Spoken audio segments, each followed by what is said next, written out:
Lorsque le soir du 7 novembre, Passepartout avait vaguement émergé des vapeurs de l'opium, il s'était rendu compte qu'il était presque 8 heures et que le Carnatic allait appareiller.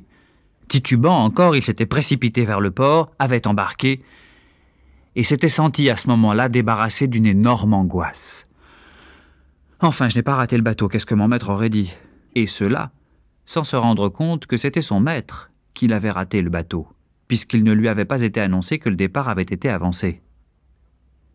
Lorsqu'il s'en rendit compte, et que surtout, il eut constaté que ni Phileas Fogg ni Madame Aouda ne se trouvaient à bord, le brave garçon fut désespéré, autant pour son maître d'ailleurs que pour lui-même, car à l'arrivée à Yokohama, il allait se retrouver sans un sou.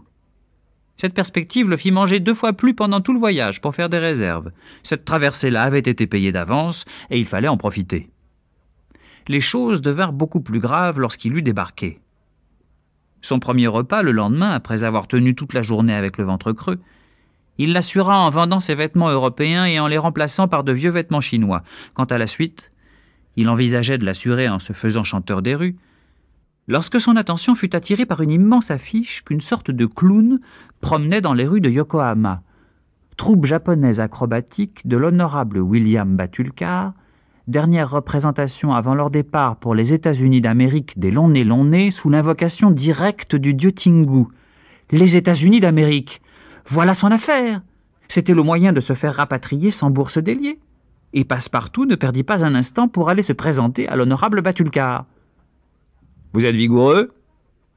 Surtout quand je sors de table. Et vous savez chanter? Bien entendu. Mais savez-vous chanter la tête en bas, avec une toupie tournante sur la plante du pied gauche et un sabre en équilibre sur la plante du pied droit? Parbleu! Je n'ai jamais fait que ça. » L'engagement fut conclu à l'instant même, et le soir, la représentation annoncée à grands coups de cymbales japonaises commença. Il s'agissait pour Passepartout, enfilé dans un vêtement de plume qui lui donnait en tout point l'air d'un oiseau, d'être en compagnie de quelques autres longs-nez la base d'une pyramide humaine, à l'aide d'un nez d'au moins 1,20 m de longueur dont on l'avait affublé.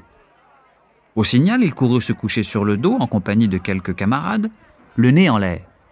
D'autres acrobates vinrent fixer l'extrémité de leur appendice nasal, et cela jusqu'à former une pyramide s'élevant jusqu'au cintre de la salle.